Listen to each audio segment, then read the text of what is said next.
저는 50대 여자입니다. 저는 요즘 거울을 볼 때마다 놀랍니다. 언제 이렇게 늙어버렸나 싶어서요. 저는 하루도 쉬지 않고 일만 하며 살면서 제 얼굴 한번 제대로 들여다볼 시간도 없었던 것 같아요. 늙고 볼품없는 외모도 속상했지만 사실 가장 속상한 건 그렇게나 열심히 살았는데 이 나이 먹도록 마음 놓고 쉴 수 있는 내 집 하나 없다는 게 너무 서러웠습니다. 저는 사실 동네에서 알아주는 졸부집 며느리였어요. 저희 시아버지는 좋게 말해 대부업이지 사실 돈놀이를 하시는 분이셨죠.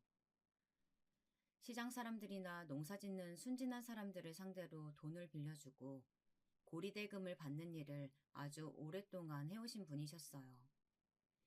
동네 사람들 사이에서도 아주 악독하다고 소문난 분이셨죠. 그런 집안에 제가 어떻게 시집을 가게 되었냐고요? 사실 저희 친정은 시댁과는 전혀 다른 집안이었어요. 2대째 교육자 집안으로 할머니 그리고 저희 아버지까지 모두 다 선생님이셨거든요.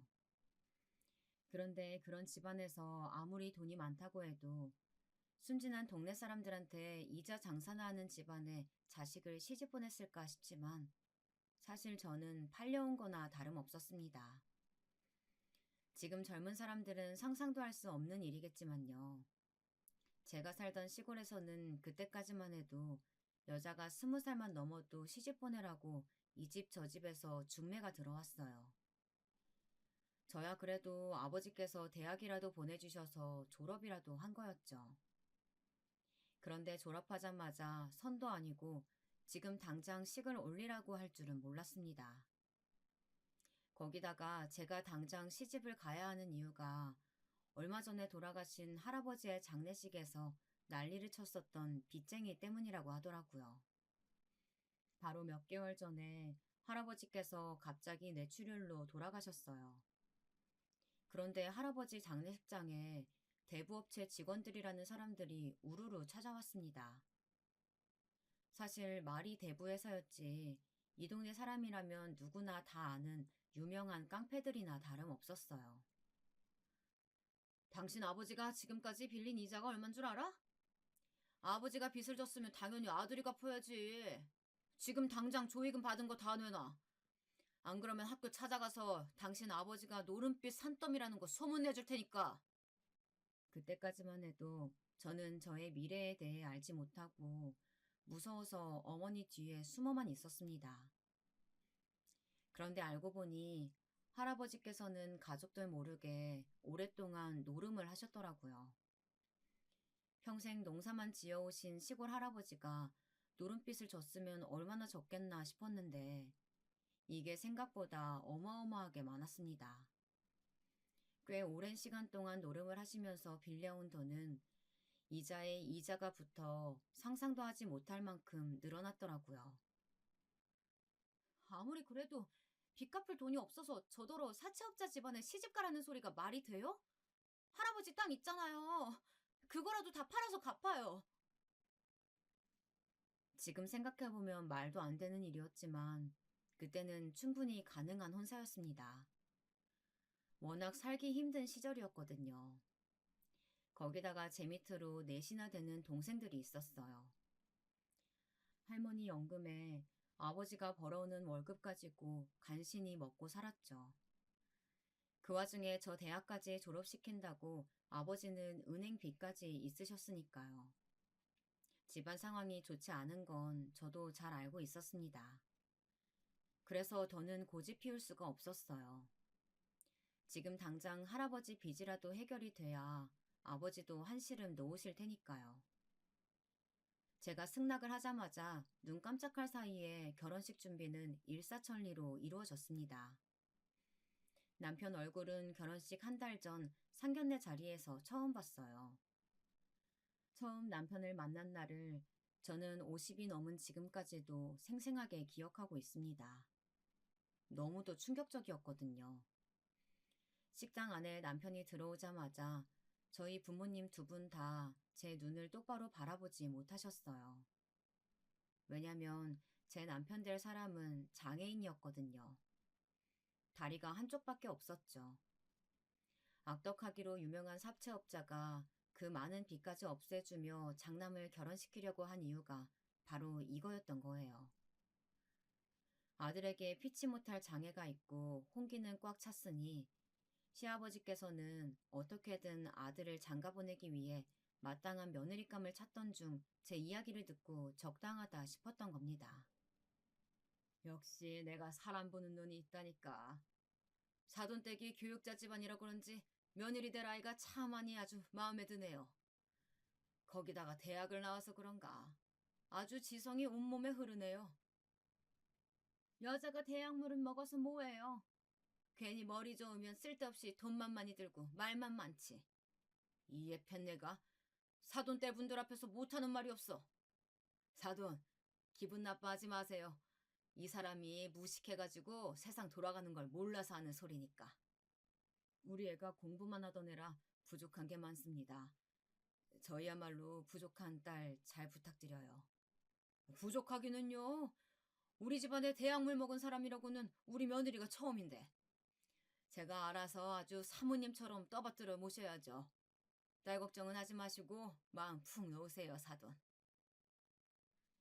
이미 결혼식 날짜는 잡아놓은 상태였고 빚도 다 정리가 되었으니 결혼을 미룰 방법 같은 건 없었습니다. 저희 친정 부모님은 결혼식 날까지도 제 손을 붙잡고 꾹 참고 살라고 하셨어요. 지금처럼 먹고 살기 힘든 시대에 그 대궐 같은 집에서 먹고 살 걱정 안 하고 살 수 있는 게 얼마나 복이냐고 하시면서요.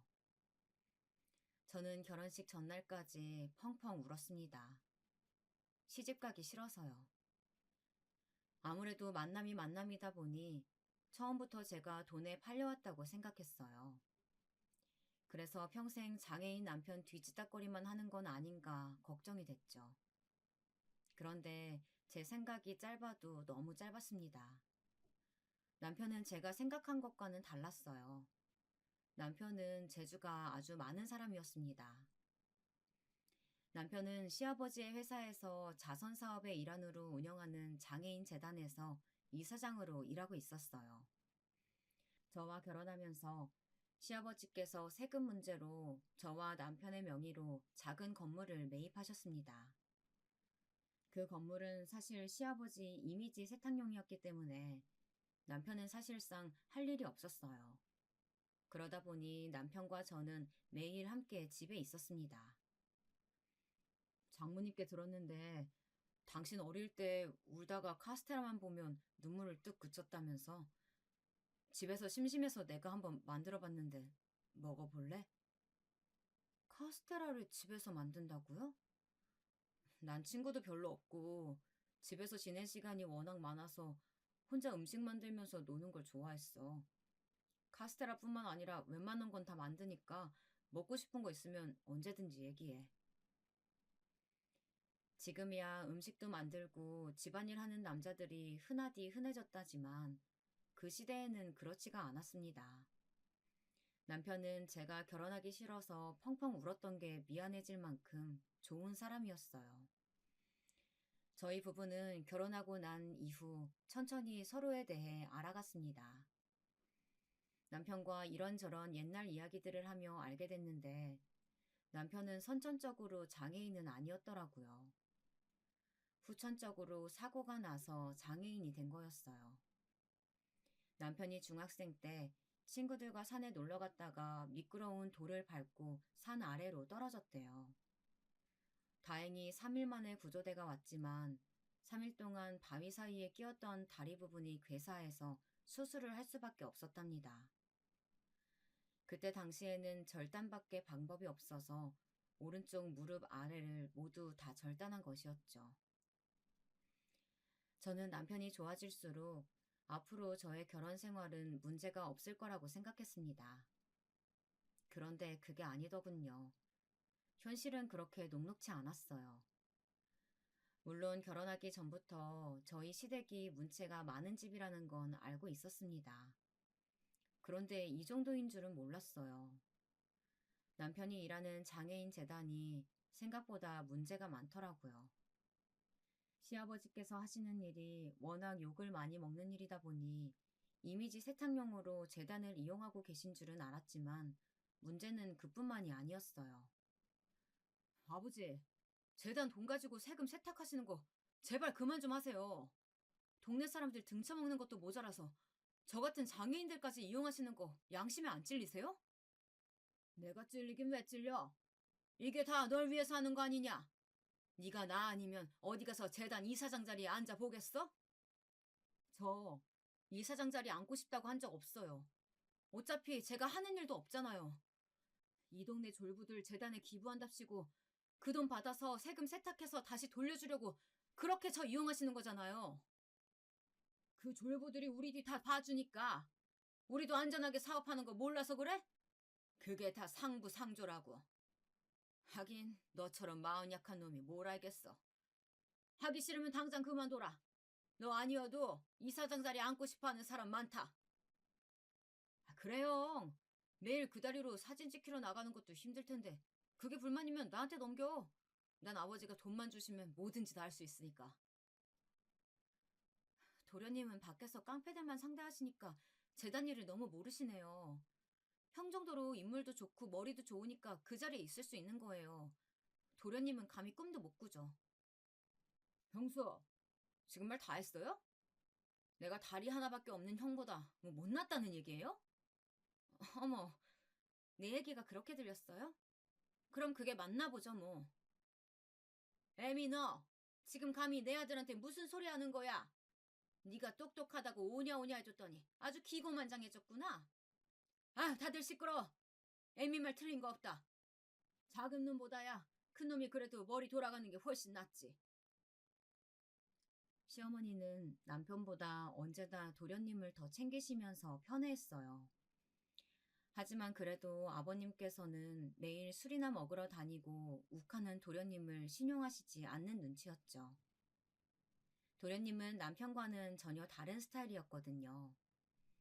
남편은 장애가 있다는 것 말고는 단점이 전혀 없는 사람이었습니다. 정직하고 마음이 따뜻한 사람이었죠. 하지만 도련님은 달랐어요. 매일 룸사롱이나 들락거린다고 시아버지에게 혼나는 걸 한두 번 본 게 아니었거든요. 그리고 하는 일이라고는 돈을 빌려간 사람들을 찾으러 다니고 떼인 돈을 받으러 다니는 직원들을 관리하는 일밖에 없었어요. 사실 말이 좋아 관리지 깡패 두목이나 다름없었죠. 거기다가 하는 짓도 깡패나 다름없었어요. 수준이 아주 밑바닥이었거든요. 제가 처음 결혼해서 시댁에 들어왔을 때 저를 희롱하기까지 했습니다. 형수, 아유, 오늘은 얼굴이 아주 탱글탱글 뽀얀 게 우리 형이 다리는 못 써도 다른 데는 아주 쓸만한가 봐요.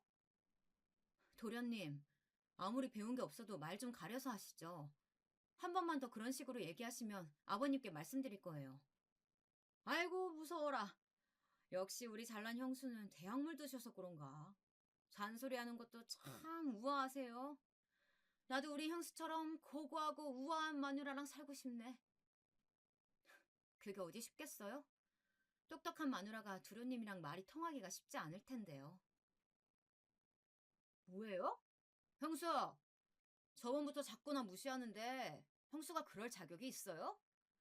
고작 빚 때문에 다리 없는 남자한테 팔려온 주제에. 네, 맞아요. 나 팔려왔어요. 근데 저는 오히려 팔려오길 잘했다고 생각해요. 안 그랬으면 제가 어디 가서 저렇게 좋은 남편 만났겠어요? 사실 저는 도련님이라고 부르고 싶지도 않았습니다. 무식하고 천박한 게 상종하고 싶지도 않았거든요. 한배에서 나왔는데 제 남편과는 어쩜 저렇게 다를까 싶었습니다. 그런데 그때부터 시아버지의 사업은 본격적으로 커지기 시작했어요. 재개발 사업까지 손을 대셨죠. 오래되고 낙후된 동네를 건설회사와 손잡고 재개발하겠다고 동네 사람들을 선동하셨어요. 그러던 와중에 도련님이 큰 사고를 쳤습니다. 그 사고로 제게 동서가 생겼어요. 어느 날이었습니다. 시아버님이 아직 집에 들어오실 시간이 안 됐는데도 급하게 들어오셨더라고요. 그리고는 얼마나 화가 나셨는지 새빨개진 얼굴로 도련님을 찾으셨습니다. 저는 도련님이 식사 중이라 주방에 있다고 했죠. 그러자 시아버지는 제가 들고 있던 빗자루를 달라고 하시더니 씩씩거리며 주방으로 들어가셨습니다. 아버지, 아버지! 왜 이래요? 밥 먹을 땐 개도 안 건드린다는데 갑자기 빗자루를 왜 때리고 그래? 너 이 새끼야! 하필이면 지금 이 중요한 타이밍에 그 거지 같은 집구석 딸내미를 임신시켜? 그래놓고 지금 밥이 넘어가? 그렇게 여자 뒷공무니만 졸졸 따라다니더니만 도련님은 결국 대형 사고를 치고 말았더군요. 동네에 오래되고 유명한 순댓국집이 있습니다. 그 가게가 시아버지께서 하시는 재개발 지역에 알박기를 하고 안 나가고 있는 집 중 하나였죠. 저도 그 집을 아는 게 할머니께서 혼자 몸으로 아들이 버리다시피 두고 간 손녀를 혼자 키운다는 얘기를 들은 적이 있습니다. 그리고 지금은 손녀가 할머니를 도와 가게 일을 함께 돕고 있다고 들은 적이 있거든요. 그런데 글쎄 도련님께서 그 집 단골이었답니다. 거기다가 그 순진한 손녀를 임신까지 시켰다네요. 임신한 여자의 아버지라는 사람이 아주 막무가내인가 보더라고요. 술을 잔뜩 먹고 재개발 현장에 나타나서는 소주병을 바닥에 마구 던져대며 시아버지께서 자기 어머니 가게도 빼앗아 가려고 하고 자기 딸 인생까지 망쳤다며 보상 안 해주면 불질러버리고 깽판을 찔 거라고 난리를 피웠다네요. 아버지는 그런 알코올 중독자가 하는 말을 믿어? 자기 딸 팔아서 어떻게든 한몫 제대로 잡으려고 그러는 거잖아. 아이, 그냥 몇 푼 주고 보내. 아버지 돈 많잖아. 이 미친 새끼가. 내가 그걸 몰라서 이러겠어? 그래서 처음 왔을 때 돈 주고 대충 해결하려고 그랬더니만 이 아비라는 잡자가 오늘 재개발 현장에 나타났다니까? 몸에다가 석유 한 통을 다 붓고 라이터까지 들고 기자들 앞에서 쌩쇼를 했어. 시아버지는 질릴 대로 질린 얼굴이었어요. 재개발 사업으로 가장 중요한 이 시기에 기자들까지 나서서 안좋은 기사가 흘러나오면 아무래도 사업상 일이 틀어질 수도 있었으니까요. 시아버지께서는 임신한 여자의 아버지라는 사람은 아예 말이 통하지 않는 사람이라면서 아이도 책임지고 가게도 지금 당장 이사시킬 수 있는 방법이 있답니다. 설마 사돈이 하는 사업에 죄를 뿌리겠어? 내가 새로 건물 올라가면 거기에 제일 좋은 자리에 순댓국집 차려준다고 할 테니까 넌 잔말 말고 장가갈 준비나 해라. 저는 제 눈으로 직접 보고 귀로 듣고도 이게 무슨 일인가 싶었습니다. 사실 빚 때문에 시집 온 제가 할 말은 아니었지만 이 집 아들들의 혼사는 언제나 이렇게 어이없게 이루어져 버리는군요. 그런데 저와 동서가 될 여자의 친정아버지라는 분이 정말 대단한 게 저희 부모님만큼이나 딸을 가지고 장사를 하셨더군요. 재개발 이후 고작 가게 하나 받자고 그 난리를 친 게 아니라면서 아예 현금을 돈을 요구했대요. 당시에 서울의 아파트 한 채는 살 수 있는 돈을 말이죠. 이미 동네는 재개발하겠다고 다 파헤쳐진 상태였으니 시아버지도 어쩔 수 없이 동선의 아버지 요구를 들어주셨더라고요. 저는 처음 동서를 만난 날을 잊을 수가 없어요. 결혼 전 인사를 하러 집에 왔었는데 동서는 입덧이 심한지 음식도 먹질 못하고 얼굴에 핏기도 하나도 없더라고요.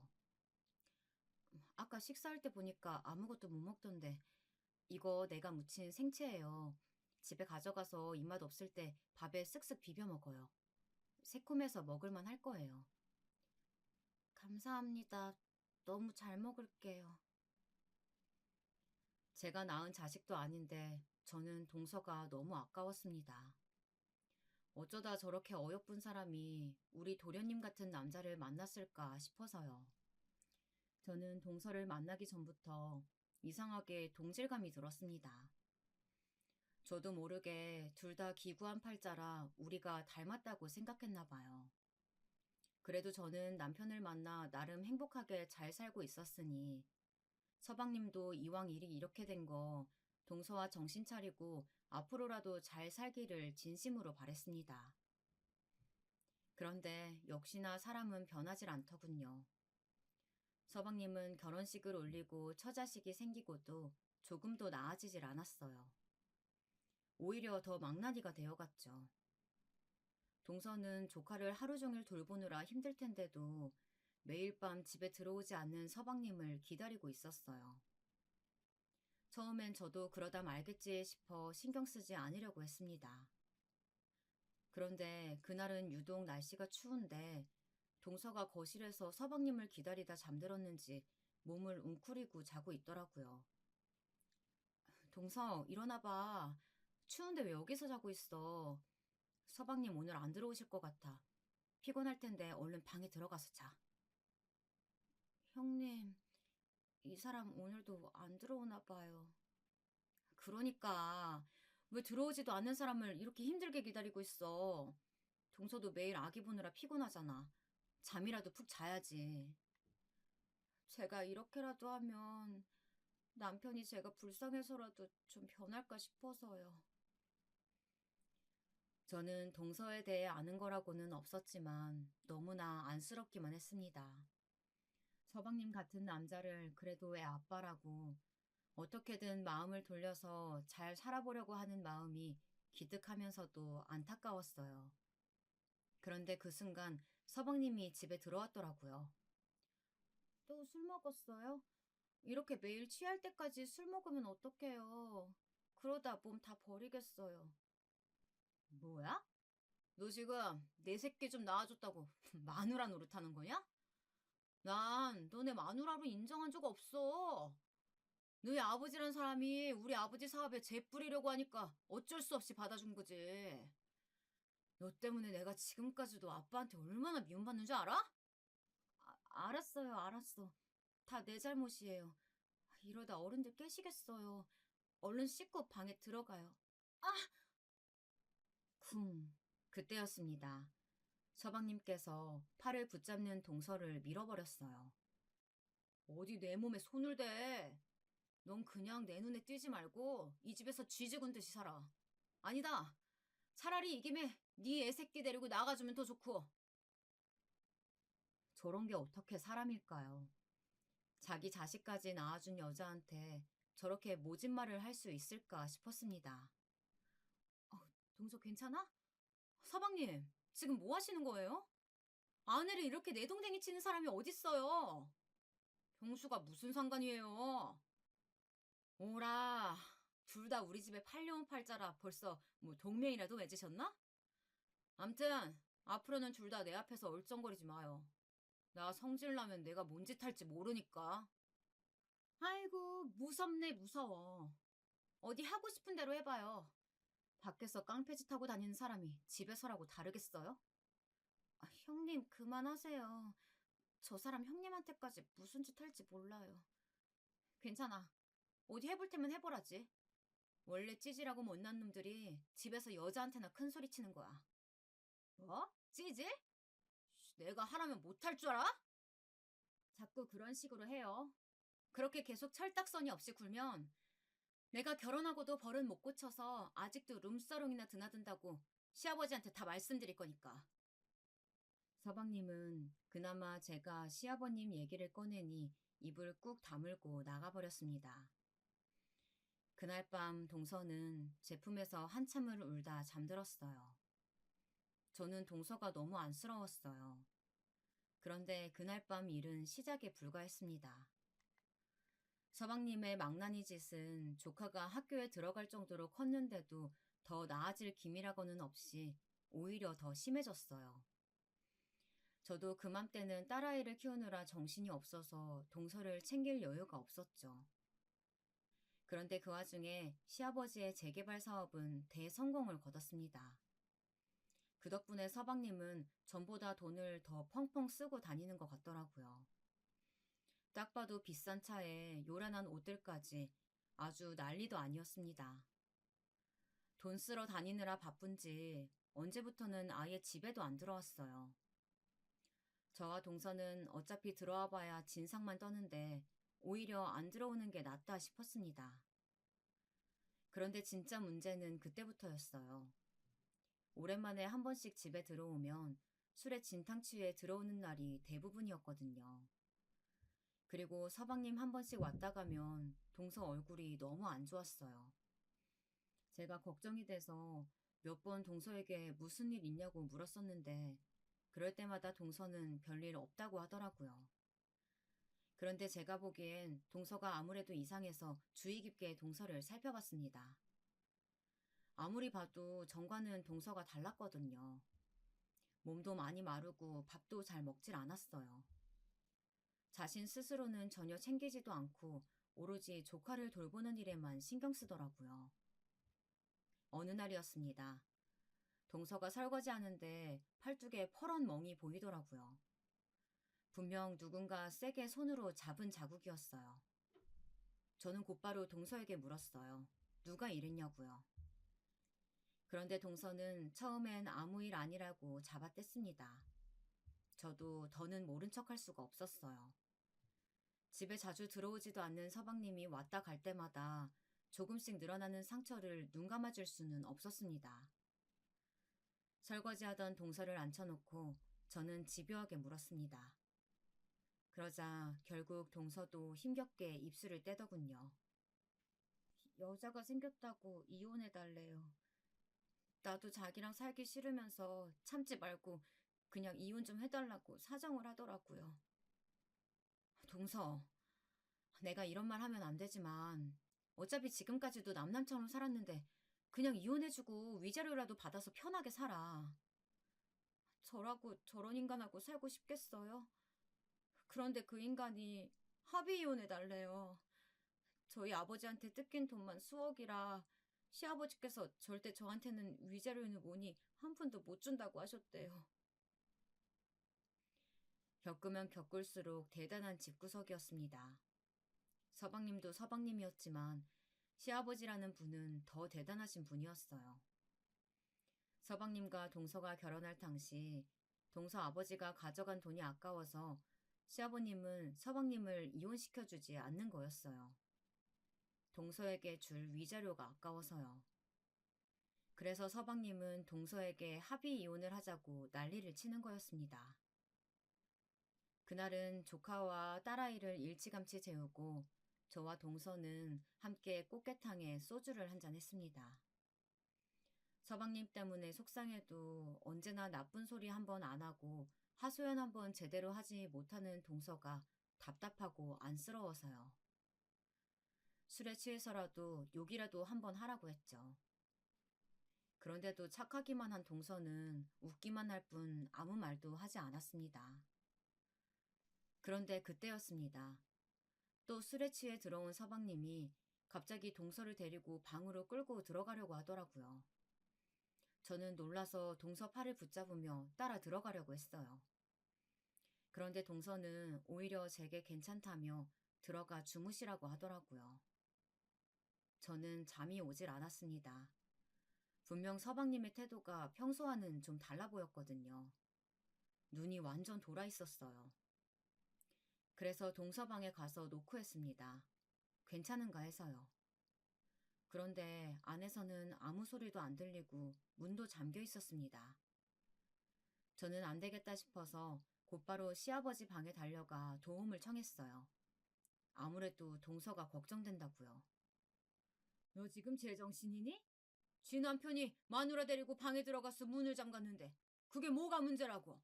그걸 시애비한테 일러 바쳐. 쓸데없는 짓 하지 말고 들어가서 잠이나 자라. 역시나 시아버지는 도와주시지 않았어요. 오히려 저를 이상한 사람 취급하셨죠. 저는 그날 밤 너무 힘들었습니다.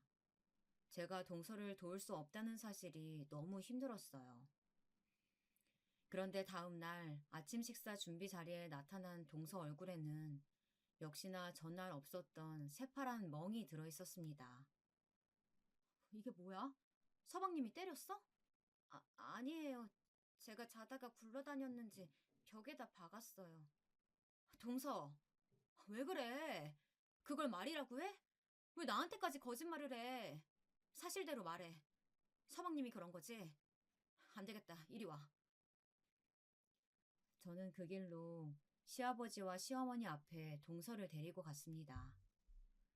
어젯밤 제 부탁을 들어주셨으면 생기지 않았을 상처가 동서 얼굴에 생겼으니까요.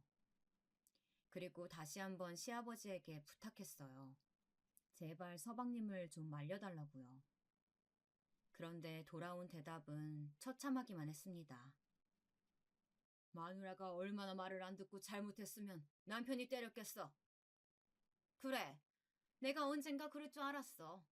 매일 울상에서는 힘이라고는 없이 비실비실 다니는데 어떤 남편이 예뻐하겠어?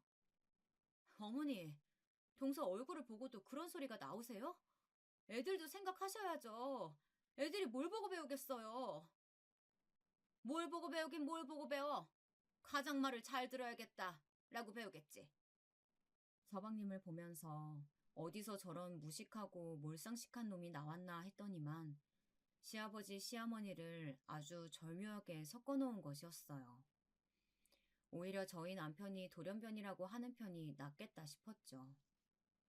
저는 도대체 이 일을 어떻게 해야 좋을지 몰라서 남편과 상의를 했습니다. 저는 동서를 이대로 두고 볼 수만은 없었거든요. 저도 우리 시댁이라면 아주 지긋지긋했지만 그래도 남편이 있어서 참고 살 수 있었던 거였어요. 도대체 어떻게 하면 동서를 도울 수 있을까 걱정만 하며 정작 구체적인 방안은 떠올리지 못하던 사이 동서의 얼굴과 몸에는 매일매일 상처가 늘어났습니다. 동서, 이 지경이 될 때까지 왜 나한테 말을 안 했어? 나랑 병원 가자. 병원 가서 사진도 찍고 경찰에 신고도 해. 내가 증인해줄게. 저 인간 돈 안 주고 합의 이혼해달라고 저러는 거예요. 매일 때리고 물건 때려 부수면 제가 무서워서 합의해줄 거라고 생각하나 봐요. 재수씨, 미안해요. 내가 너무 미안해요. 아주버님이랑 형님이 왜 미안해요. 이게 다 제 팔자가 박복한 탓인데. 안 되겠어요. 우선 사람부터 살리고 봐야지. 우리가 도와줄 테니까 동서는 지금 당장 짐부터 싸. 그날 저는 어디서 그런 용기가 났는지 모르겠습니다. 하지만 동서의 얼굴에 퍼런 멍과 앙상하게 마른 팔다리를 보는데 더는 제가 견딜 수가 없었어요. 이 집은 지옥이었어요. 어떻게든 동서를 탈출시켜야만 했습니다. 저는 남편과 그 길로 은행에 가서 대출을 받았어요. 남편이 이사장으로 있는 장애인 재단 건물이 아직 저와 남편 공동 명의로 되어 있었거든요. 사실 시아버지께서 건물을 저희에게 진짜로 주신 건 아니었어요. 이미 시아버지 앞으로는 건물이 몇 개나 있는 상태이기도 했고 장애인은 세금 혜택을 받을 수 있으니 남편 앞으로 해두신 거였죠. 언제 어떻게 걸려서 시아버지에게 쫓겨나게 되더라도 지금은 이 방법밖에 없었습니다. 형님, 아주버님, 제가 어떻게 이 돈을 받아요? 동서, 이 집안 사람들한테 이 정도 돈 받을 자격이 있어. 위자료라고 생각하고 이 돈 가지고 최대한 멀리 떠나. 그리고 우리 걱정하지 말고 아들이랑 행복하게 살아. 다신 돌아오지 마. 알았지? 그렇게 동서는 제가 억지로 지어준 5천만 원을 가지고 떠났습니다. 그 이후에 어떻게 됐냐고요? 동서가 하루아침에 사라졌지만 시부모님도 서방님도 전혀 신경 쓰지 않았어요. 오히려 시원해하는 것 같았죠. 그렇게 시간은 흘렀습니다.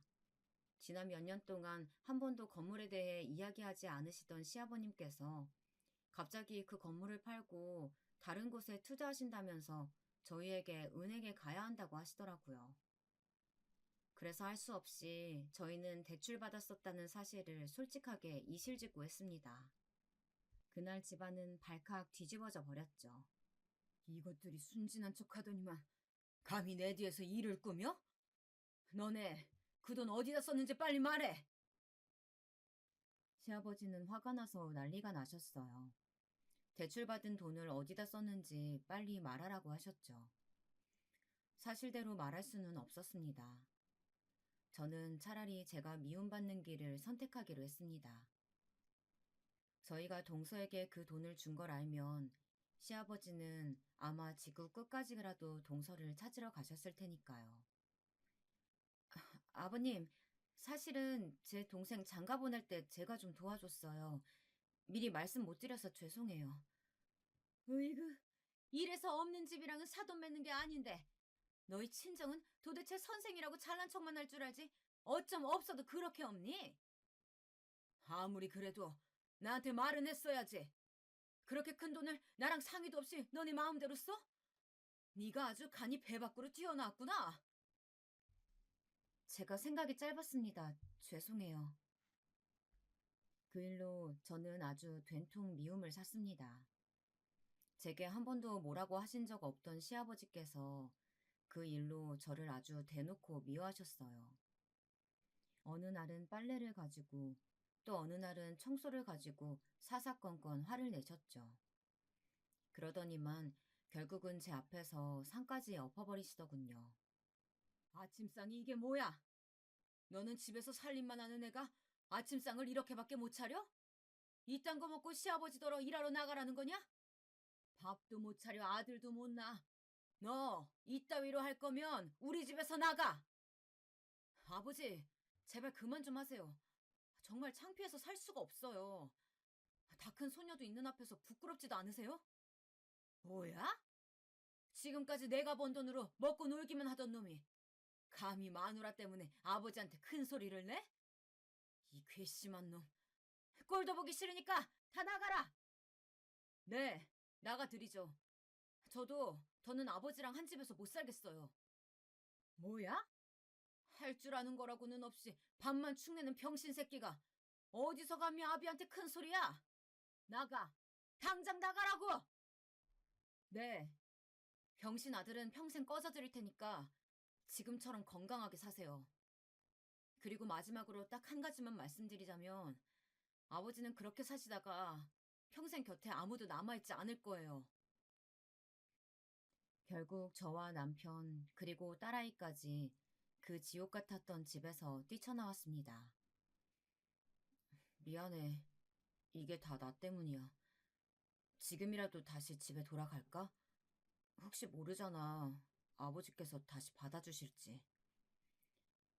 여보, 당신 지금까지 참을 만큼 참았어. 그리고 당신 잘못 아니야. 내가 동서 도망가는데 도와주자고 했잖아. 그 돈 때문에 아버지께서 그렇게 화가 나신 거고. 근데 이제는 나도 더는 그 집으로 돌아가고 싶지 않아. 걱정하지 마. 내가 어떻게 해서든 당신이랑 우리 딸 책임질 테니까. 그때는 도대체 무슨 자신감으로 남편 앞에서 당당히 제가 다 책임지겠다고 말했는지 모르겠습니다. 그렇게 온갖 고생이라는 고생 다 하며 살아놓고도 아직도 세상 물정을 몰랐었나 봐요. 남편은 결혼하고 살림만 하던 사람이 어디 가서 무슨 일을 하느냐고 걱정했지만 저는 믿는 구석이 있었습니다. 그래도 제게는 명색이 4년제 대학 졸업장이 있었으니까요. 저로서는 어떻게든 취직은 되겠지 싶어서 여기저기 사람을 뽑는다는 회사에는 몽땅 다 이력서를 보냈습니다. 그런데 제가 세상을 너무 쉽게 봤더군요. 졸업하고 바로 결혼해서 사느라 나이만 먹었지 직장 생활을 해본 이력이 없었으니 이력서를 아무리 많이 보내도 연락 오는 곳이 거의 없었어요. 그러다 제 상황을 알고 안쓰럽게 생각하셨던 직업소개서 사장님께서 저를 채용하셨어요. 저처럼 취직에 간절하고 악착 같은 사람이 직원으로 있으면 사람들에게 얼마나 열심히 직업도 소개해주고 응원해주겠냐면서요. 사장님 말씀대로 저는 제법 직업 소개소의 일에 잘 맞았습니다. 저처럼 결혼해서 아이 낳고 사느라 일을 할 수 없었던 엄마들에게도 일을 소개하고 저희 남편처럼 장애가 있는 사람들에게도 일을 소개해주며 보람되게 일했습니다. 그런데 딸아이가 대학에 들어갈 쯤 되니 직업소개서에서 받는 월급 가지고는 새 식구 살기 빠듯했어요. 그래서 퇴근 후에 2~3시간 정도 파출부 일을 했습니다. 요즘 사람들이 말하는 투잡이었죠. 몸이야 당연히 좀 고되기는 했지만 그래도 제가 좀 더 부지런히 움직여서 남편과 딸아이가 행복하고 셋이 함께 발 뻗고 편히 잘 수 있는 집이 있다는 것만으로도 행복했습니다. 이게 바로 가장의 행복인가 싶더군요. 지옥 같았던 그 집을 나오고 나서 하루하루 정신없이 사느라 많은 것들을 잊고 살았지만 가끔 동서와 조카 얼굴이 떠오르기는 했어요. 저도 목구멍이 포도청이었으니 찾을 생각은 엄두도 못 냈지만 그래도 어디에 있든 아프지 말고 건강하게만 잘 살고 있기를 마음속으로 바랬습니다. 그렇게 정신없이 살다 보니 벌써 저도 남편도 모두 50이 넘었네요. 남편은 항상 제가 이 나이까지 밖에 나가서 일하는 거에 대해 걱정하고 미안해 했어요. 내가 몸이 성치가 않아서 당신이 고생이 너무 많아. 내가 기술이라도 배워뒀으면 당신이 이 나이까지 남의 집 청소나 하고 빨래하면서 살진 않았을 텐데. 에이, 무슨 소리야. 내가 결혼해서 당신네 집에서 마음고생은 좀 했어도 대골 같은 집에서 밥 안 굶고 산 것만 해도 다 당신 덕이지. 거기다가 당신이 우리 딸내미 저렇게 훌륭하게 잘 키워냈잖아. 저는 진심이었습니다. 딸아이가 어느새 훌쩍 다 커서 전문 대학을 나와 강남의 큰 미용실까지 취직하게 된 건 다 남편 덕이었습니다. 제가 일하러 나가면 남편은 딸아이 아침밥을 챙겨 먹여 학교를 보내고 학교 갔다 오면 공부까지 봐주면서 하나뿐인 귀한 딸 착하고 예쁘게 잘 키워냈거든요.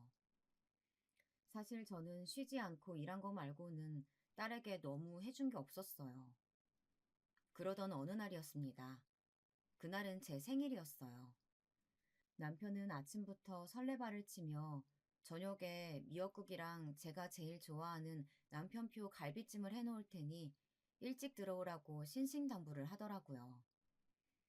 저희 남편은 50이 넘어서도 제가 출근할 때면 현관까지 나와서 볼에 뽀뽀를 해줬어요. 그러면 저도 보답으로 남편을 꼭 안아주었죠. 우리 부부의 시작은 분명 사랑은 아니었지만 지난 시간을 함께 살아오며 쌓아오고 이루어낸 것들이 우리 부부의 사랑이자 역사였어요. 그런데 하필이면 그날 파출부일이 제가 제일 싫어하는 젊은 사모님 댁이더라고요. 제가 파출부 아르바이트를 하면서 별의별 여자들을 다 만나봤지만 이 여자는 손에 꼽힐 정도의 진상이었어요. 사실 저도 그 집에는 너무 가기 싫었습니다. 하지만 저 말고도 그 집에 다녀온 여사님들마다 다들 학을 떼고 다시는 안 간다고 하니 어쩔 수 없이 소개서에서 일하는 제가 가는 거였어요. 사실 저도 이제는 딸도 다 컸고 전세이기는 해도 서울에 집 한 칸은 있으니 파출부 일은 그만둘까 싶기도 했어요. 하지만 딸내미 작은 미용실이라도 하나 차려주면 좋지 않을까 싶어서 그만두기가 쉽지 않더라고요. 아줌마, 오늘 2시간 연장할 수 있죠? 이따 저녁에 남편이 시어머니랑 회사 사람들 갑자기 데려온다네요. 오늘 대청소 좀 싹 해주시고요. 우리 시어머니 엄청 깐깐하시니까 최대한 깨끗하게요. 사모님, 제가 오늘은 집에 중요한 일이 있어서 연장은 힘들고 시간 맞춰서 가야 할 것 같아요. 그 대신에 시간 내에 대청소한 것처럼 싹 깨끗이 해드리고 갈게요. 아줌마, 방금 내 말 못 들었어요? 우리 시어머니 회사 사람들이 온다니까요? 아줌마 일이 내일보다 중요해요? 그게 사실은 오늘 집에 중요한... 몰라. 나는 아줌마 사정은 모르니까 무조건 해줘요. 시급은 원래보다 2배 더 드릴 테니까. 그러니까 시끄럽게 더 말하지 말고 빨리 시작이나 해요. 서울에서도 집값 비싸기로 유명한 아파트에 사는 사람들은 다 저 모양일까요? 나이도 많아봐야 이제 제 딸 또래나 됐을 것 같은데 어쩜 젊은 사람이 저렇게 싹수가 없는지 모르겠습니다. 저는 급하게 남편에게 메시지를 보내놓고 청소부터 시작했어요. 우리 마누라 생일날까지 고생이 많네. 음식 따뜻하게 데워서 우리 딸내미랑 기다리고 있을 테니까 천천히 와요. 저는 사랑하는 가족들을 생각하며 열심히 일했습니다. 그런데 젊은 사모는 도대체 대청소를 얼마나 할 생각인지 청소를 해도 해도 끝이 없었어요. 심지어 옷방을 얼마나 뒤집어 놨는지 멀쩡한 가방이며 옷가지들까지 박스에 다 넣어서 현관에 내놨더라고요. 사모님, 이거 설마 다 버리시는 거예요? 다 산지 얼마 안 되고 멀쩡한 것 같은데. 버리기는요. 제가 얼마나 아끼는 것들인데요. 우리 시어머니가 아주 노랭이라서 제가 명품 사는 거 알면 뒤집어질 거예요. 이거 저기 밖에 창고에 넣어둘 테니까 얼른 들고 따라오세요. 이렇게 비싼 집에 살면서 자기보다 나이도 많은 사람한테 하도 못되게 굴길래 부모가 돈이 많아서 철이 없는 공주님인 줄 알았더니만 알고 보니 시어머니가 돈이 많은지 시어머니 눈치를 엄청 보는 것 같더라고요. 정리 다 했으면 들어가서 음식 몇 가지만 좀 해주고 가요. 재료는 냉장고에 다 있으니까. 아, 참. 꽃게 있으면 꽃게탕은 꼭 해야 돼요. 네. 그럼 꽃게탕이랑 다른 음식은 뭐로 준비하면 좋을까요? 그냥 대충 다른 거는 아줌마가 좋아하는 걸로 해요. 우리 시어머니 입맛이 딱 싸구려라서 아줌마랑 딱 맞을 거예요. 어쩜 말을 해도 저렇게 못되게 할 수 있을까요? 저는 아들이 없어서 천만 다행이다 싶었습니다. 저런 며느리라도 들어오면 어쩌나 싶어서요. 저는 음식까지 다 해놓고 일당을 받아 집을 나섰습니다. 그래도 봉투 안에 두둑하게 든 현금을 보니 피곤이 싹 가시더군요. 저는 남편에게 전화하려고 가방을 열었는데 이런 휴대폰이 없더라고요. 아차, 주방에 놓고 왔네. 남편에게 메시지를 보내고 습관적으로 그 집 싱크대 위에 올려두고는 마음이 급해서 그냥 나온 것이었어요. 저는 조심스레 다시 젊은 사모의 집으로 향했습니다. 초인종을 누르자 웬 젊은 남자가 나와서 저더러 누구냐고 묻더라고요. 그런데 남자 얼굴이 어딘가 낯이 익었습니다. 저는 집안일을 해주러 왔다가 깜빡하고 휴대폰을 주방에 두고 왔다고 얘기했어요. 그러자 남자는 예의 바르게 꾸벅 인사까지 하며 잠깐 들어오시라고 하더라고요. 금방 주방에 가서 가져오겠다면서요. 집 안으로 들어서자 벌써 손님들이 다 왔는지 집안은 이미 시끌벅적했습니다. 어머니, 이거 간 좀 봐주세요. 어머님이 요맘때면 입맛 없다고 하셔가지고 제가 어머님이 좋아하시는 꽃게탕 끓여뒀어요.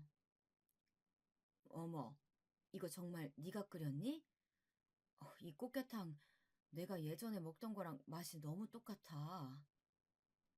남자를 따라 주방으로 들어가려던 그때 들려오는 목소리는 조금 전 제게 쌀쌀맞게 굴던 젊은 사모의 목소리가 아니었습니다.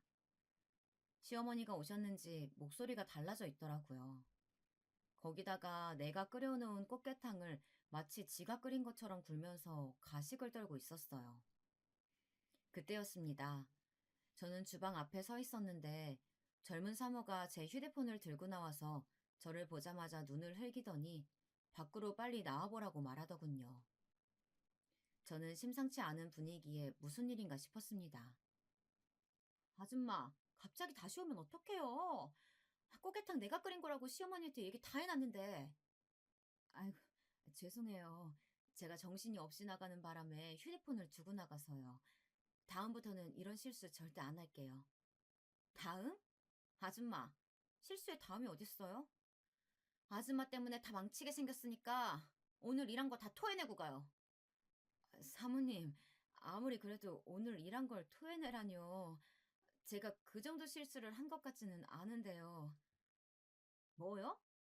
이 아줌마 안 되겠네. 그걸 왜 아줌마가 판단해? 돈조는 내가 판단하는 거지. 너 지금 뭐 하는 거니? 왜 연세도 많으신 분한테 소리를 지르고 있어? 어머, 형님. 어머, 동서? 동서가 어떻게 여기 있어? 믿을 수 없는 일이 벌어지고야 말았습니다. 글쎄, 싹수 노란 젊은 사모님의 시어머니라는 사람이 바로 저의 동서였어요. 어린 조카를 데리고 집을 나갔던 바로 그 동서요. 형님, 내가 형님을 얼마나 찾았는데 결국 우리가 만나기는 만나네요. 몇십 년 만에 만난 동서는 많이 달라 보였습니다. 붓기가 잘잘 흘렀어요. 오늘 형님 생신 맞죠? 제가 다른 건 다 잊었어도 형님 생신은 절대 안 잊어요. 그래서 제가 이날마다 입맛도 없고 우울해하니까 아들이 저녁이나 먹자고 오라고 한 거예요. 어머, 그럼 혹시 아까 그 꽃게탕 형님이 끓이신 거예요? 어쩐지 예전에 형님께서 끓여주신 거랑 맛이 똑같더라고요. 맞아. 동서는 아직도 그 맛을 기억하고 있었어? 그럼요. 형님이 저에게 어떤 분이신데요. 생명의 은인이나 다름없는데 어떻게 있겠어요. 애미야, 너 그럼 설마 이분한테 갑질 뭐 그런 거 한 거냐? 네가 끓이지도 않은 꽃게탕을 끓였다고 거짓말까지 하고. 너 정말 안 되겠구나. 이분이 나한테 어떤 분인 줄 알고 그런 짓을 해. 얼른 사과드려. 어머, 제가 몰라 뵙고 실수했어요. 죄송합니다. 아이고, 괜찮아. 괜찮아요. 그래도 동서는 아들도 장가 보내고 이렇게 좋은 집에 사는 걸 보면 동서는 그래도 그 집 떠나서 잘 살았나 보네. 괜찮기는요. 형님은 아직도 그렇게 사람이 좋으셔서 어떻게 해요. 그러니까 돈도 없으시면서 저처럼 모자란 사람한테 5천만 원이나 그냥 주시고. 동서는 옛날 생각이 났는지 그대로 자리에 주저앉아 펑펑 울었습니다. 저도 동서를 위로하려고 다 같이 주저앉고 울고 말았네요. 그날 동서는 저와 함께 집으로 갔습니다. 남편과 제 딸아이도 만났어요. 함께 남편이 만들어 놓은 미역국이랑 갈비찜을 먹으면서 밤새 이야기를 했어요. 지난 일들을 다 이야기하려면 밤새도록 이야기해도 모자랄 것 같았습니다. 그런데 저는 이렇게 만난 것만으로도 너무 기쁜데 글쎄 동서가 제게 말도 안 되는 제안을 하더군요. 제가 서울에 올라와서 아등바등 순댓국 만들어 판 돈으로 산 작은 건물이 하나 있어요. 그거 형님 드릴게요. 꼭 받아주세요. 동서, 그게 무슨 소리야? 내가 동서 건물을 왜 받아? 형님이 제게 주신 5천만 원 그거 없었으면 지금의 저는 아예 없었어요. 아마 아들하고 둘이 못 버티고 어디 한강물에 뛰어들었을지도 몰라요. 제가 제일 힘들었을 때 그때 형님이 주신 5천만 원이 딱 이만큼이에요. 그 마음이 건물이 됐어요. 동서는 집을 나오자마자 시댁에서 가장 먼 서울로 무작정 올라와서 제가 빌려준 5천만 원을 가지고 순댓국집을 시작했대요. 배운 게 도둑질이라고 할 줄 아는 거라곤 할머니께 배운 순댓국밖에 없었으니까요. 그런데 그 순댓국집이 대박, 아니 초대박이 났답니다. 몇 년 사이 분점까지 낸 것도 모자라서 본점까지 넓혀 작은 건물까지 샀다네요. 그리고 조카가 크면서 순댓국 밀키트니 뭐니 하는 사업까지 해서 지금은 순댓국뿐만이 아니라 다른 메뉴들까지 대박이 나 거의 작은 기업이 됐답니다. 동서는 성공한 이후 가장 처음 한 일이 저를 만나기 위해 서방님을 만나는 위험까지 감수하며 시댁에 찾아갔대요. 그런데 제가 이미 남편과 딸아이를 데리고 집을 나갔을 때라 만날 수가 없었던 거죠. 서방님은 만났어? 동서 보자마자 난리 쳤을 텐데 괜찮았어? 난리 쳐봐야 찌질한 인간이잖아요. 제가 형님 찾으러 가면서 제 담당 로펌 변호사들을 대동하고 갔어요. 그 인간이 한 나쁜 짓이 저 때린 거 말고도 워낙 많아요 말이죠. 지금까지 한 나쁜 짓이란 나쁜 짓 제가 다 찾아서 깜빵에 넣어버렸어요. 우리는 아예 시부모님하고도 연락을 끊고 살아서 전혀 몰랐어. 고생 많았어, 동서. 동서는 돈만 많이 번 게 아니라 완전 다른 사람이 되어 있었습니다. 정말 똑똑하고 멋진 사람이 되어 있었어요. 동서는 스스로 인생을 개척해서 멋진 복수까지 해냈더라고요. 저도 동서를 만난 이후 많은 것들이 변했습니다. 동서는 정말로 제 건물 명의를 제 이름으로 바꿔주었어요. 자식도 있는 사람이 제게 건물을 주면 어떡하냐고 저는 극구 사양했어요. 며느리가 보통이 아니던데 가만히 있겠어? 며느리가 애가 좀 싸가지 없기는 한데 그래도 다행히 제 말은 잘 들어요. 지가 좋아하는 명품이나 좀 사게 내버려두죠 뭐. 저와 남편은 곧바로 동서에게 받은 건물로 들어갔습니다. 그리고 1층에는 제 딸아이에게 미용실을 차려줬어요. 저는 부모님께 외면당하고 시부모님에게 무시당하면서도 어느 순간에나 저는 제가 옳다고 생각하는 대로 살아왔습니다. 고생 끝에 낙이 온다고 저도 이렇게 복을 받는 순간이 오기도 하네요. 여러분, 인생이란 끝까지 살아볼 만한 거였습니다.